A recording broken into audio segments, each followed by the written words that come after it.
Urwah bin Zubair adalah salah satu dari 7 fuqaha Madinah dan dia hidup semasa Rasulullah hidup.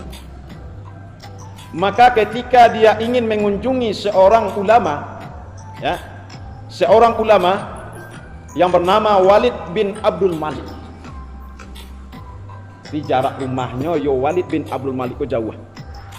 Menempuh perjalanan yang sangat jauh. Ketika dia menempuh perjalanan itu, dia membawa seorang anak. Di tengah jalan, Urwah bin Zubair ini mengalami musibah. Musibahnya meninggal anak yang dia bawa tadi. Karena terinjak oleh binatang ternak. Meninggal anak. Maka ketika itu, bagaimana tanggapan Urwah bin Zubair ini? Apakah dia merasa menyesal? Kalau nak dibawa anak ambo tadi gua mungkin nyo nak mati loh. Tidak. Tetapi dia jalani dengan sabar dan selalu dia berzikir kepada Allah dan dia selalu bertasbih kepada Allah dan dia selalu memuji Allah dan dia tidak pernah suuzon, berbuat sangko kepada Allah. Dia selenggarakan jenazah anaknya dengan hati yang tenang, dengan hati yang selalu berzikir dan bersyukur kepada Allah. Setelah itu dia lanjutkan perjalanan. Menemui sang ulama Walid bin Abdul Malik. Tahu-tahu setelah itu, maka dia mendapatkan lagi penyakit kudis, bahasa awaknya penyakit buruk, sehingga penyakitnya kok sangat parah. Nah, kakinya dikudis. Akhirnya dokter lah itu cuma tabib ya, tapi ketika itu angkat tangan. Nan penyakit kudis ko aku tidak bisa diubek lagi. Kecuali ubeknya adalah harus diamputasi. Nah, harus diamputasi. Kalau kini penyakit A itu nanti kurut tu. Penyakit canggu. Nah, alai tu. Kusta. Kena. Maka kaki Urwah bin Zubair tadi harus diamputasi. Maka ketika itu tidak ada mode operasi seperti ini dah. Nah, ahli ilmu kedokteran mode kini tak ada dah. Kalau kini ibu amputasi kakinya nak kata rasur. Ngapa dia infus. Nah, katanya kau Pak Dek tu yang infus. Kadang-kadang nak sadar awak jadi yo, rupanya kaki kita potong. Ketika itu tak ada ilmu medis. Akhirnya untuk peredam rasa sakit itu tak ada. Kecuali disarankan kepada Urwah bin Zubair ini untuk meminum khamar. Kenapa? Minum khamar. Gunanya kok supaya menghilangkan rasa sakit ketika dipotong kakinya. Akhirnya Urwah bin Zubair tidak mau. Karena dia tidak mau meminum khamar karena ilmu dan agama dan dia adalah sebagai seorang yang alim. Dia tidak sedikit pun untuk memurkai Allah. Tidak sedikit pun dia melakukan maksiat. Walaupun ketika itu dia sudah terpaksa. Kata pastor dulu kok. Darurat. Kalau darurat itu dalam agama apa? Nan haram tu boleh.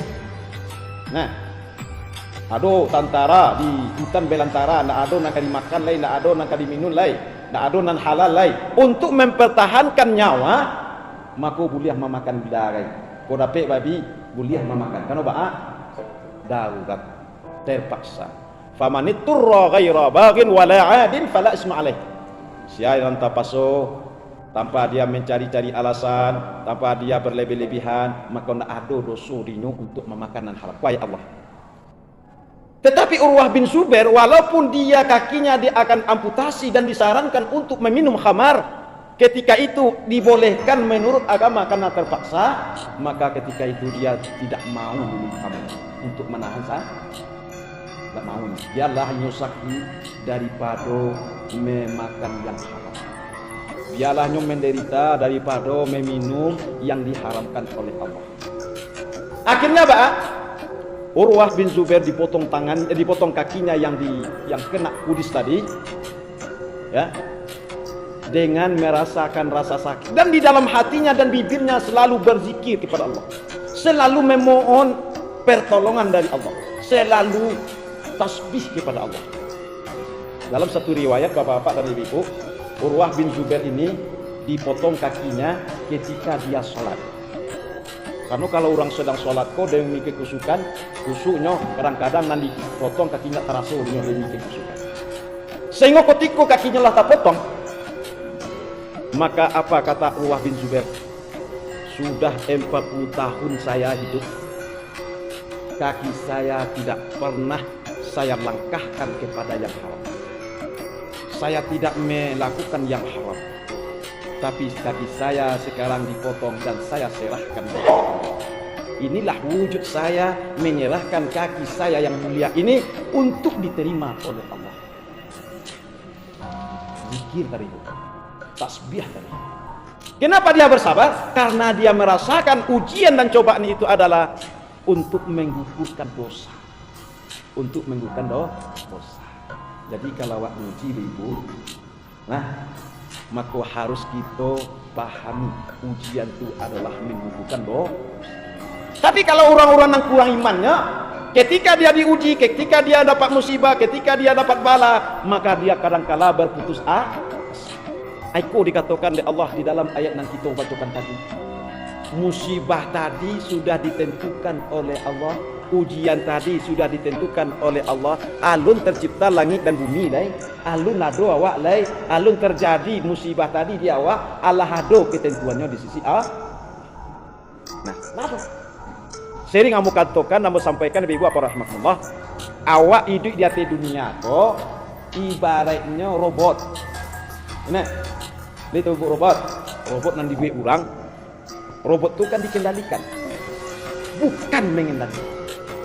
Robot itu kan diatur oleh si pembuatnya, bukan mengatur. Inilah kita. Awak tuh seperti robot. Kama perjalanan di awak, kama langkah kaki awak, apa yang kita pikirkan, apa rasa awak, apa musibah yang datang ke awak, apa yang menimpa awak, itulah ada tertulis. Lah ditentukan di awak. Umur bara mata awak butuh. Nah, umur bara badan awak kurui. Bila badan awak sakit, Allah ditentukan di Allah. Agunonyo di Allah menentukan seperti itu. Kau nak disampaikan di Allah tadi dalam surah Al-Hadid ayat 23. Coba Al-Hadid ayat 23 tadi. Arti saja.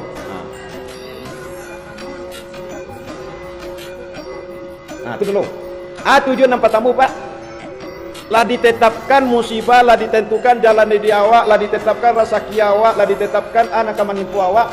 Gunung yang pertama, likaila tak sau ala ma fatakum, supaya awak nak baik hati, supaya awak nak merasa bersedih, supaya awak nak bergelisah, supaya awak nak stres atas musibah yang menimpa awak. Ini Bu. Ya kok tabaka kadai lah. Nah, 10 juta dibakar di api. Nah, lain masih ada. Ana lain. Harato nan tabaka, akak kena tabakar. Ibu. Pikiran awak kena tabakar. Piti na hilang, akak awak kena hilang doh. Itu orang yang beriman tuh, Bu. Hilang piti. Santai sering. Nah, santai saja, Pak. Kenapa? Akal masih berfungsi. Guna akal itu untuk mencari uang. Tapi kalau laka hilang, banyak bana piti awak, bagi Bu, piti itu bisa hilang. Kalau akal hilang, banyak bana harta awak, harta itu bisa hilang. Tapi kalau piti hilang, akal hilang, insya Allah piti itu bisa datang balik. Makanya orang-orang yang beriman supaya dia tidak berputus asa, dia masih ada mempunyai sandaran. Mas sandarannya, sandaran Allah. Tandonyo Tuhan, tandonyo yakin kepada Allah, dia bersabar. Enak. Makanya orang yang mendapat musibah, anak dibacanya Bu. Inna lillahi wa inna ilaihi raji'un. Artinya tuh, sesungguhnya kita milik Allah dan kembali kepada Allah. Anak kamu itu Pak. Kalau awak merupakan milik Allah, ya terserah Allah. Nah, kalau awak yakin kita kau punya Allah, ya Allah yang ngatur. Kalau Allah mengambil, ya terserah dia. Kau tidak kadang-kadang Allah mengambil apa yang kita miliki, awak nak senang hati. Seolah-olah yang punya Allah tu punya awak. Nah, kata Rasulullah, ada 2 nikmat yang sering diabaikan oleh manusia. Dan nikmat itu hari demi hari selalu diambil oleh Allah. Mana bu? Anak dua bu. Yang pertama umur. Kadang-kadang manusia di sekolah lupa pak.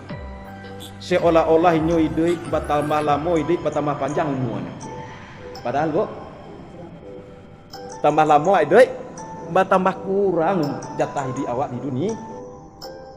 Pak, Allah sudah tetapkan masing-masing awak. Nah, orang nan meninggal gara-gara dilantak di utuh itulah ditentukan di Allah di sini.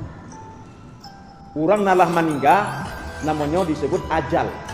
Ya, namanya ajal. Apa arti ajal, Bu? Batas akhir. Ada orang nan meninggal disebut dengan wafat. Nah, wafat apa artinya, Bu? Lah sempurna. Berarti kalau orang nalah meninggal apa? Berartilah abi jatah umurnya, abi rasakinya, lah sempurna rasakinya, Pak. Mengawak untuk baik wati. Allah mengambil punyanya. Nah, makanya kata Rasulullah, ajab betul diambil muslimin atau ajab betul diambil umat. Aku kagum dengan urusan umatku. Iza asabahu ni'mah syakara. Bila nya menampaikan nikmatnya selalu bersyukur. Wa iza asabahu musibah sabara. Itulah kunci hidup orang yang beriman, Pak. Sehingga orang beriman itu tak pernah nyorasa gelisah dulu. Selalu enjoy, optimis, yakin kepada Allah. Bila mendapat nikmat, syukur. Bila dapat musibah, sabar. Bertanya ke ibu-ibu, anak sabar tu, Bu? Ini sabar kok di mana kok? Di mulut atau di hati atau di mana? Sabar kok tidak di mulut dong. Tapi sabar kok di hati. Bara banyak orang mengejar sabar, tapi dalam sikapnya tidak menunjukkan rasa sabar. Sabar kok di dalam hati. Nah, apa pengertian sabar? Habsun nafsi anil bala wal balwa. Sabar, Bu. Menahan diri dari musibah dan ujian dan cobaan. Tahan diri. Nah, apa kok gunjang tu musibah, Bu? Orang mampu gunjang awak musibah tu nak? Musibah atau tidak musibah, Bu? Gunjang. Orang mampu gunjang awak musibah atau tidak musibah? Yo. Orang mampu gunjang awak musibah ada awak tidak? Musibah. Sebenarnya musibah tu apa? Sesuatu nan menimpa awak nan tak senang hati awak. Musibah tu. Nah, berarti senang ibu dipergunjang orang? Senang ya. Alhamdulillah itu. Alhamdulillah itu. Maka senang hati ibu dipergunjang orang. Karena apa? Bisuak palonyo tiba kawa. Tapi nan biasanya secara hakikat manusia tak ada nan senang dipergunjang tu. Pasti ada rasa. Nah, iya Bu. Nah, karena ada rasa sakit itu kan musibah tu. Nah, kalau awak dipergunjang orang, sabar awak.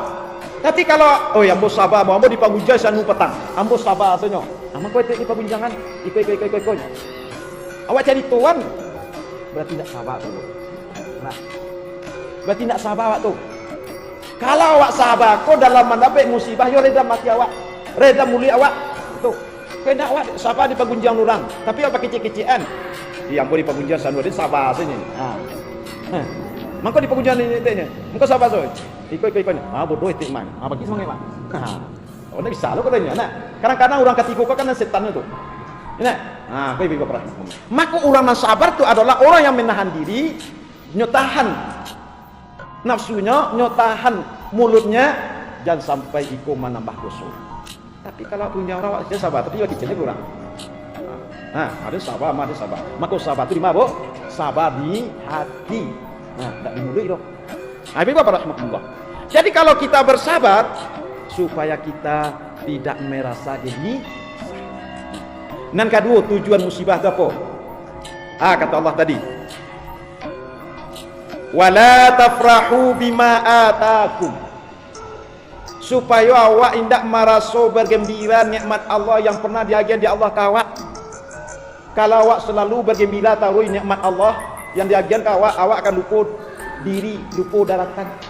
Maka ketika kita dapat musibah, maka disikolah supaya awak menganalisa diri, introspeksi diri. Tapi kalau awak tak pernah sakit, nah Dia nak pernah sakit. Mana lebih banyak sakit pada sehat? Sehat. Iya bu. Kalau lebih banyak sakit, sakit atau sehat? Sehat dan lebih banyak. Tapi kadang-kadang orang sakit sebentar, ikut nacuk tak kena. Sakit senang banyak, tapi ikut nacuk duduk kuat. Nah, makanya Bapak rahimahullah, ketika ada orang mendapatkan kenikmatan, mendapatkan kesenangan, kadang-kadang dia lupa. Nah, kayak bu, lupa kadang-kadang. Nah, maka dia di Allah peringatan. 50 tahun senang, dia 10 tahun sakit. Ibu, hitung saja ibu tu. Umur orang kini, lah 70 tahun. Mana lebih banyak sakit atau senang? Banyak senang. Kita kalkulasian 50 tahun sakit, 50 tahun senang, 10 tahun atau 5 tahun sakit. Nah, itu ibu bapak Allah. Aku mau sakit tadi supaya awak mengintrospeksi diri. Karena balik siana bagian sakit. Nah, supaya kita ingat Allah. Nah, supaya awak menyadari diri awak. Itu makna daripada ayat Allah Subhanahu wa taala. Nah, kata Allah tadi, wala tafrahu bima ataku. Supaya awak tak bergembira. Nah, akhirnya awak insaf tadi. Sadar tadi. Akhirnya awak hati-hati tadi. Nah, itu gunung masih. Dua. Dan ketika tujuan musibah itu adalah untuk menguji keimanan awak, apakah kita layak kuat iman atau tidak. Lihat surah Al-Ankabut. Nah, ahasiban nasu ayyutraku ayyakulu amanna wa hum la yuftanun. Dalam bahasa Isyarat, bila? Apakah manusia mengira inyo kuat imannya, inyo kuat agamanya, inyo taat ibadah, inyo taat kepada Allah, taat zikir dan doa, sementara mereka alun diuji di Allah lain. Awak datang ke masjid kau sering diuji di Allah ke bu? Ujiannya, kira ujiannya di bu? Ujian di bu datang ke masjid. Patamu ujiannya, kadang jalan be, alai. Kadang payung nak do, alai. Kadang-kadang orang mengicik lo tu. Mana? Subawu ke masjidnya, bergunjing tu, yang kena itu. Kadang-kadang awak nak taat, kau nak dicaliaknya. Orang ni nak taat, kau bunyi apa biasanya? Maka mata orang lah bias cenderung kepada awak menyalahkan awak ketika kita taat. Lebih salahnya awak tu. Orang tak biasa ke masjid. Saya nak bergunjing biasa sebenarnya nak pernah mengaji tu ni. Nak pernah mengaji. Aku ibu tu setiap hari nak pengajian. Pengajian masuk subuh keluar kidan. Bergunjingnya tu nya. Ya, kamu musibah tak tahu? Musibah. Hati-hati wak. Ujian apa itu? Ujian keimanan. Nah, ibu bapak rahmatullah. Jadi semakin tinggi ujian di awak, semakin menampakkan kualitas iman awak. Semakin sabar awak, semakin kuat iman awak. Tapi awak kalau diuji tidak sabar, berarti semakin hilang iman di dalam awak. Nah, ibu bapak rahmatullah. Nah, ketiga, nak sampai tujuan musibah itu adalah untuk menghapuskan dosa. Nan kalimo tujuan musibah itu adalah bagaimana kita sebagai orang yang beriman betul-betul menyandarkan diri kepada Allah Subhanahu wa taala. Assalamualaikum warahmatullahi wabarakatuh.